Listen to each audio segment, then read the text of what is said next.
तो हम बात करने वाले हैं यार सी सेट की। ठीक है, सी सेट में सबसे पहले हम बात करेंगे रीडिंग कॉम्प्रीहेंशंस की।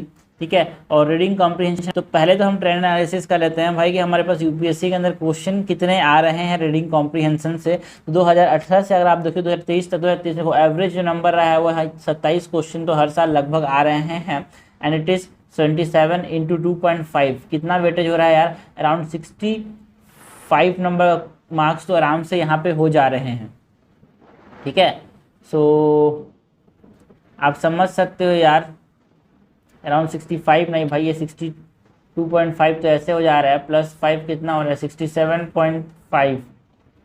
67.5 मतलब समझना, आप रीडिंग कॉम्प्रिहेंशन के आपने हर क्वेश्चन सही कर दिए तो आपका ऐसे ही क्वालिफाई हो जाएगा यार। आपको याद रखना हमारे पास सी सेट में कॉन्सेप्ट होता है यार कि सारे क्वेश्चन नहीं करने होते हैं ना, है ना। आपको हर क्वेश्चन सही नहीं करना, you have to just qualify this range of 66। ठीक है, तो उसके लिए आपको कैसे भी करके आसान आसान क्वेश्चन जो कि कम समय में आसानी से सॉल्व हो जाए वो आपको करने होंगे। और उसमें आपको समझना रीडिंग कॉम्प्रिहेंशन के अंदर आंसर आपके पेपर में ही दिया हुआ है जिसमें से आपको छांटना है।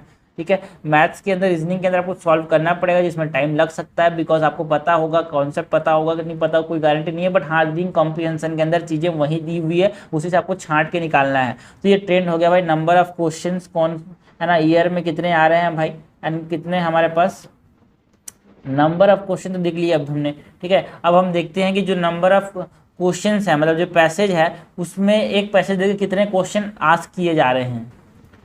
तो देखिए जो नंबर ऑफ क्वेश्चन पर passage for the last 3 year 2000 हमारे पास 23, 22 और 21 को कंपेयर करेंगे, बिकॉज 20 के बाद एकदम खतरनाक तरीके से ड्रास्टिक चेंज आया था भाई सी सेट के अंदर, है ना। तो हमारे पास हर साल देखने को मिला कि देखो 2023 में ना 27 क्वेश्चन जो आया था उसमें 26 क्वेश्चन ऐसे थे जिसमें एक पैसेज दिया था, एक क्वेश्चन दिया था। तो आप समझना एक क्वेश्चन के लिए आपको पूरा पैसेज पढ़ना पड़ेगा, तो टाइम कंज्यूमिंग है, याद रखना आप। लेकिन मैं हमेशा कॉन्सेप्ट मानता हूँ यार 2 आवर अपने पास है, उसमें से 1 आवर मैं जो होता है वो पैसेज को देता हूँ, है ना।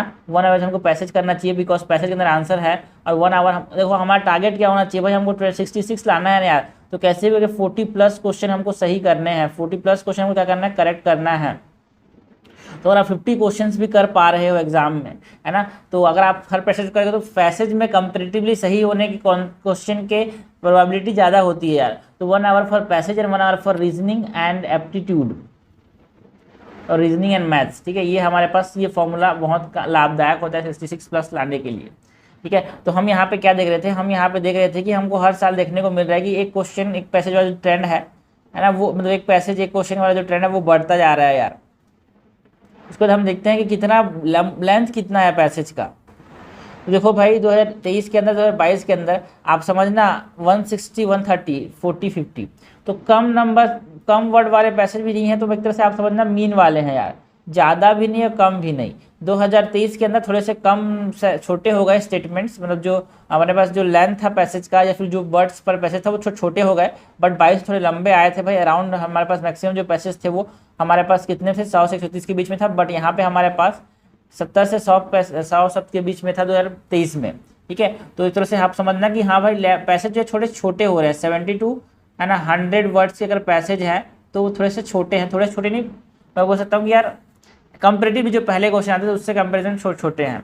तो आपको थोड़ा सा ध्यान से केयरफुली पढ़ना होगा। देखो भाई कोई सब्स्टिट्यूट नहीं है यार चीज़ों को, आप सोचोगे कि मैं बिना पढ़े कोई ट्रिक्स मिल जाए, यहाँ पे वो ट्रिक्स नहीं है। बस मैं यहाँ पे टिप्स दे सकता हूँ कि कैसे पढ़ना चाहिए, क्या चीज़ों पे ध्यान देना चाहिए, क्या नहीं करना चाहिए, क्या करना चाहिए, ये हम यहाँ पे बात कर सकते हैं। ठीक है, सो सबसे पहले हम बात करेंगे एजम्पशन बेस्ड क्वेश्चन की। तो यहाँ पे हमारे पास जो ट्रेंड रहेगा भाई, हमारे पास सबसे पहले एजम्पशन बेस्ड क्वेश्चन को करेंगे, उसके बाद इन्फ्रेंस बेस्ड क्वेश्चन, उसके बाद इम्प्लीकेशन। और ये सब जो करेंगे ना भाई हम यूपीएससी के PYQ से करेंगे, यूपीएससी के PYQ से हम यहाँ पे समझने की कोशिश करेंगे कि कैसे क्वेश्चन पूछता है यूपीएससी। ठीक है, 3 साल के PYQ से हम पूरा कॉन्सेप्ट करेंगे, उसके बाद लास्ट में हम प्रैक्टिस क्वेश्चन करेंगे यार। ठीक है, तो हम एजम्पशन बेस्ड क्वेश्चन की बात करेंगे, इन्फ्रेंस बेस्ड क्वेश्चन की, इम्प्लीकेशन बेस्ड क्वेश्चन की। ठीक है, based on the message of the passage, हमारे पास जो क्वेश्चन जो कि होते हैं इन्फॉर्मेशन इन द पैसेज, है ना। हम बात करेंगे क्वेश्चन की जो कि बेस्ड होते हैं the crux of the passage information. तो ये सब चीज़ें जो होती है डिफरेंट टाइप्स के रीडिंग कॉम्प्रिहेंशन में आते हैं, हम इसको ब्रेक करेंगे एंड कॉन्सेप्ट को समझेंगे। बिकॉज आप समझना कोई भी चीज़ बड़ी चीज़ों को ना तोड़ तोड़ के सीखा जाता है, तोड़ तोड़ के समझा जाता है, वही हम करने वाले हैं यार। तो बात करेंगे उन पैसेज की जो कि बेस है on the crux of the passage, ठीक है ना, एक तरह से सार बताना है यार। तो देखो हमने बहुत सारे तरह के क्वेश्चंस किए हैं पैसेज में, inference based question, implication based question, assumption based question based on the message from the passage, ठीक है। अब करेंगे based on the crux of the passage, ठीक है, based on the information of the passage कर लिया है। तो स्टार्ट करते हैं भाई। यहाँ पे 2023 में हमारे पास एक क्वेश्चन आया था, है ना, सी सेट के अंदर, वो था many people are not eating right food. For some, it is simply a decision to stick with food they enjoy but which is not too healthy. This is leading to an increase in the non-communicable disease.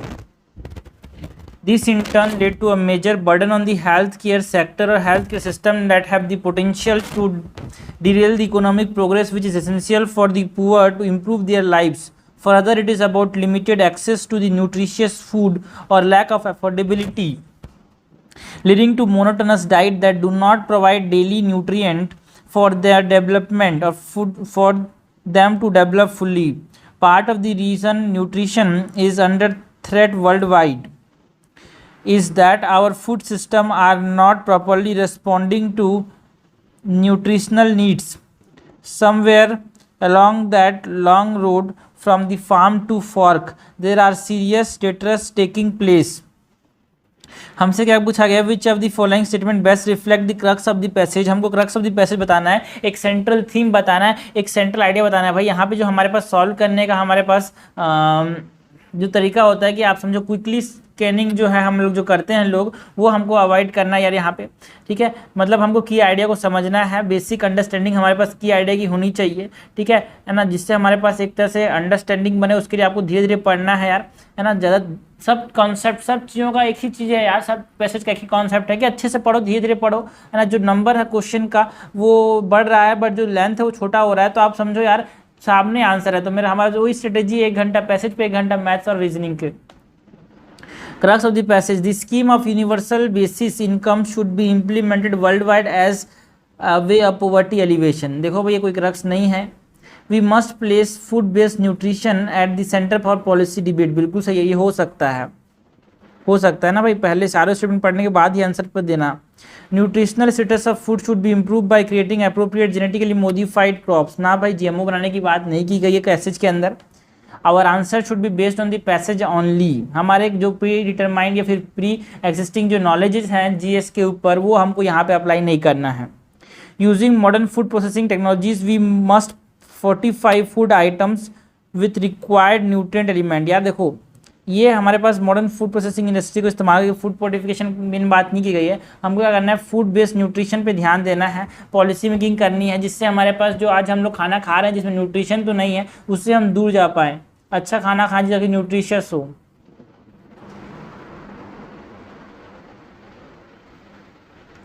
Next passage क्या है, benefit of good quality school education occur only when student complete and leave school after having acquired the gateway skills like one learn to walk before running. Similarly, one pick up advanced skills only after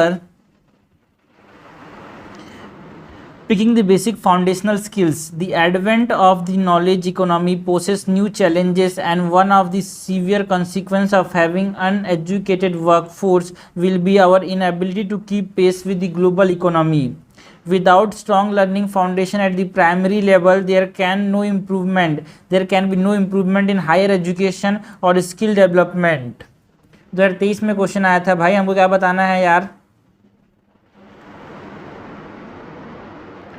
crux of the passage बताना है फिर से। To become a global power India need to invest in universal education और universal equality education. बिल्कुल सही लग रहा है यार, बिकॉज आप समझना, बिकॉज हमारे पास प्राइमरी एजुकेशन है तो फोर्स नहीं करेंगे तो ग्लोबली कम्पीट कैसे कर पाएंगे, इतना सही लग रहा है। बट सब स्टेटमेंट पढ़ने के बाद ही हमको सही आंसर टिक करना है। India is unable to become a global power because it is not focusing on promoting knowledge economy. गलत बात है यार, ऐसा तो कुछ नहीं बोल रहा है ना। हमने बोला कि हमारा कमज़ोर है, हम ध्यान नहीं दे रहे हैं, ऐसा कहाँ बोला है। Our education system should focus more on imparting skills during higher education, no primary education यार। Parent of many school children are illiterate and are unaware of the benefit of quality education. कहीं वैसी बात की नहीं गई है, ठीक है। तो आंसर क्या बचता है, ए। तो हमेशा आप एलिमिनेट करो 3 को और सही आंसर पर पहुँचो जल्दी, ज़्यादा जल्दी भी पहुंचोगे आंसर तक और ज़्यादा एक्यूरेट भी होगा answer.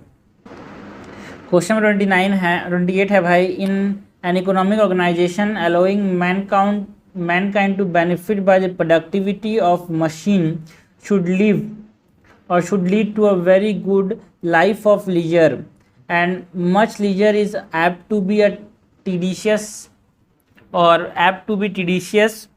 except to those who have intelligent activities and interest.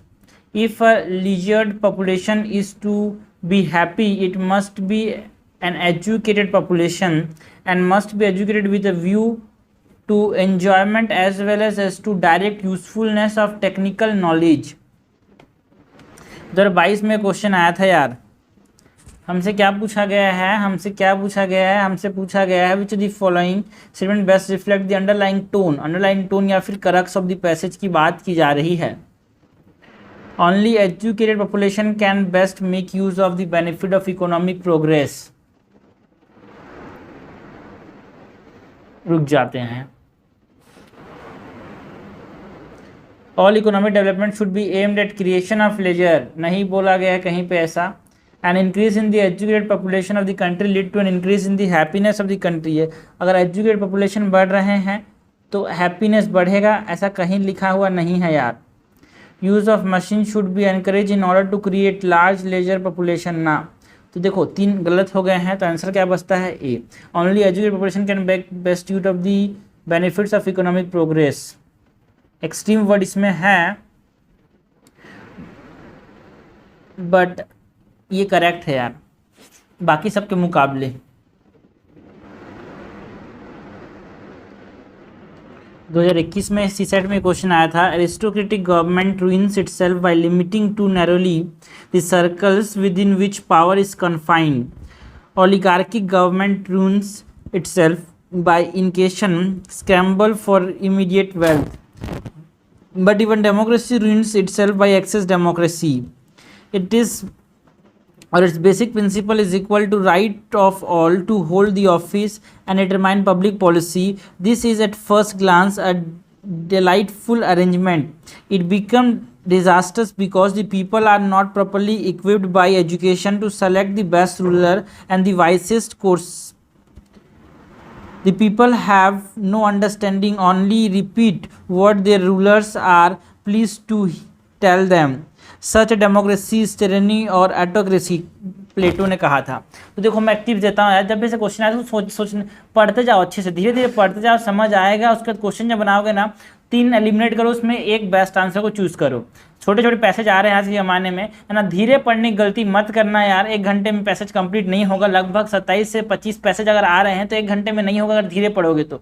तेजी से खत्म करना पैसेज को, छोटे छोटे पैसेज होंगे, तेजी से खत्म करना, क्वेश्चन सॉल्व करना, नेक्स्ट पे आना। पिछले पैसेज के बारे में नहीं सोचना वरना बहुत लेंदी टाइम हो जाएगा, मैथ्स और रीजनिंग के लिए टाइम ही नहीं बचेगा।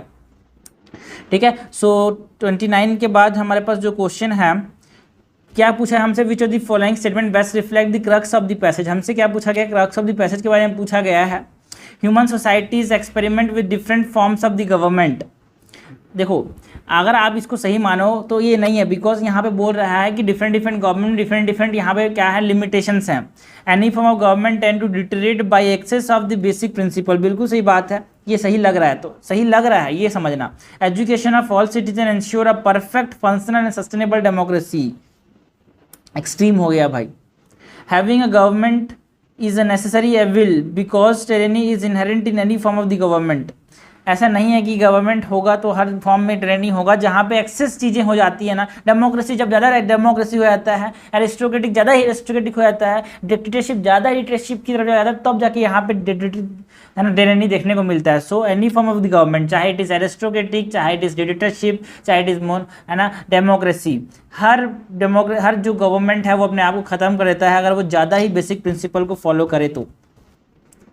ठीक है, सो लास्ट पैसेज देखते हैं। लास्ट पैसेज क्या है भाई हमारे पास, in our schools we teach our childrens all that is there to know about physics, maths, history and what have you, but do we teach them about their bitter caste divide that plunged the country, about the spectra of famine that struck a large part of our land, about gender sensitivity, about the possibility of atheism as a choice. equally important, do we teach them to ask question, and do we teach them only to passively receive our wisdom? From the cocooned world of school, suddenly the adolescent finds himself or herself in the unfettered world of university. Here he or she is swept by or swept up in a turmoil of ideas and influence and ideologies. Someone who has been discouraged from asking question and forming an opinion, this transition can be painful. 2021 में question आया था भाई, हमसे क्या पूछा गया है, central idea, फिर एक समझना कि क्रक्स या फिर जो मेन थीम है इस पैसेज का वो हमसे पूछा गया है। Which of the following best reflect the central idea of the passage given above. School curriculum is not compatible with the expectation of children and parent. ऐसा नहीं है कि कंपेटेबल नहीं है, बट हमको उनको टेच करना है भाई about the gender equality, about the famine जो दुनिया में हो रहे हैं, अबाउट दी है ना जो लॉजिकल रीजनिंग है, asking question. Emphasis on academic achievement does not give time for development of personality and skills. ये कुछ लोग सोच सकते हैं, बट समझना, अब कंफ्यूज नहीं होने का, जो लगे कि सही हो सकता है उसको थोड़ा रुक के आगे बढ़ो। Preparing the children to be better citizen should be the responsibility of the education system. कहीं भी ऐसा नहीं बोला गया कि एजुकेशन सिस्टम, हाँ ये भी सही लगेगा है ना। To be a better citizen the present world order demand societal and in coping skills in addition to academic content. ये सबसे बेस्ट लग रहा है यार, है ना। बेटर सिटीजन बनने के लिए एजुकेशन के साथ साथ हमारे पास लाइफ कोपिंग स्किल्स की जरूरत भी है, सोसाइटल स्किल्स की भी जरूरत ही है। तो सबसे बेस्ट आंसर क्या हो जाता है, डी। ठीक है, तो हमने क्वेश्चन देखे क्रक्स बेस्ड क्वेश्चन की, है ना। अगर इसके बाद आप बोल सकते हो यार क्वेश्चन सॉल्व करेंगे अगर पैसेज के, तो पैसेज वाला बोलना, वरना हम चलेंगे मैथ्स एंड एनालिटिकल रीजनिंग्स के ऊपर, एनालिटिकल एबिलिटीज़ के ऊपर। बिकॉज आप समझना यार पैसेज तो वही होंगे, ऐसी तरह के होंगे, इसी प्रकार के आपको सॉल्व करने हैं। ठीक है, अब हम देखेंगे जो मैथ्स और रीजनिंग जो कि समझना थोड़ा सा कम समय ज़्यादा क्वेश्चन अगर आपको पता रहे तो कम समय ज़्यादा मार्क्स दे सकते हैं, उनकी तरफ अब जाते हैं हम, बिकॉज हमारा टारगेट एट द लास्ट 66 है यार।